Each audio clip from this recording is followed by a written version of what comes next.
ராம் நாராயண் ராம் 1020 கோடி ஆண்டுகள் ஆகிவிட்டது புவி பிறந்த காலம்.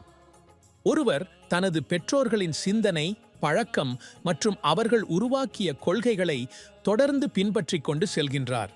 எந்த ஒரு கல்வி பெற்ற குழந்தையும், எந்த ஒரு மருத்துவரும், எந்த ஒரு MLAயும், எந்த ஒரு நீதிபதியும், எந்த ஒரு பொறியாளரும் ஒருபோதும் இதை சிந்திக்கவில்லை.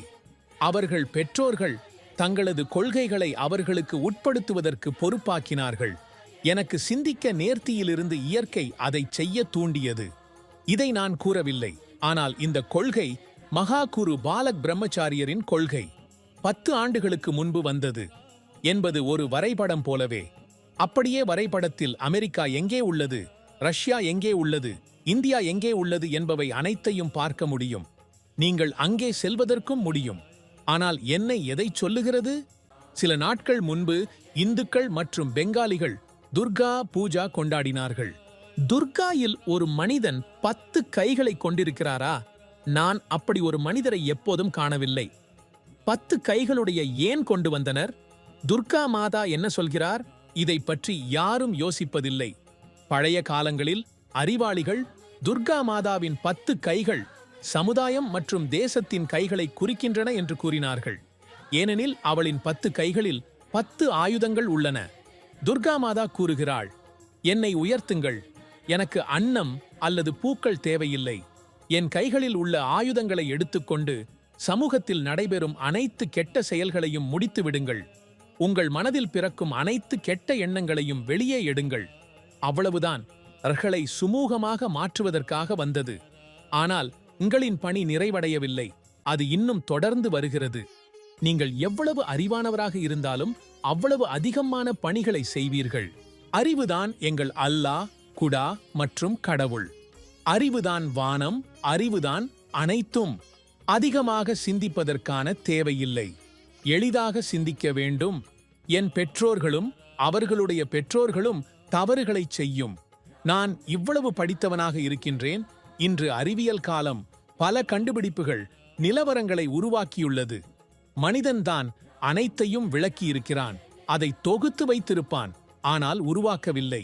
பூமி பார்த்து கொண்டிருக்கிறது, சூரியன் பார்த்து கொண்டிருக்கிறது, வானம் பார்த்து கொண்டிருக்கிறது, நீர் அமைதியாக குவிந்து இருக்கிறது.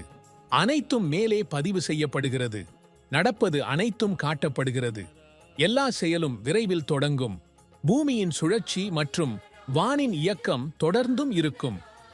கடல் எவ்வளவு பெரியது, மலை எவ்வளவு பெரியது என்பதை சிந்தியுங்கள். இயற்கை கடலை உருவாக்கி அதை மலைகளாக மாற்றினது. விஞ்ஞானிகளுக்கு இந்த அளவுக்கு பெரிய மலை உருவாக்கும் பணியை கூறினால் அவர்கள் செய்ய முடியாது. தாவரங்களை உருவாக்க கூடாது என்று கூறினால் அவர்கள் செய்து காட்ட முடியாது. அதனால் பூமி ஒவ்வொரு மனிதருக்கும் சிந்திக்கும் நேரத்தை தருகிறது. இந்தியாவின் கதை எல்லோராலும் கேட்க வேண்டியது.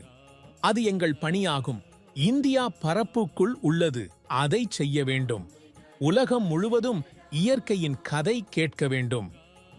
நாம் அது செய்கிறோம். நாம் மோடி மற்றும் யோகியுடன் பேசுகிறோம்.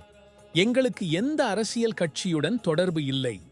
எனக்கு 2 நல்ல மனிதர்கள் தேவையானவர்கள். அவற்றை கண்டேன். இப்போது நாம் பார்க்குவோம். மோடியை யார் கொல்லப் போகின்றனர்? யோகியை யார் கொல்லப் போகின்றனர்? எங்களுக்கு எந்த சக்தியும் இல்லை. ஆனால் நாம் அவர்களின் செயலின் அழிவுகளை காட்டுவோம், பூமியில் மிதிப்போம். நான் பெரிய பெரிய வார்த்தைகள் மட்டுமே கூறுவதில்லை. நான் அதை செயல்படுத்தியத்துடன் செய்கிறேன்.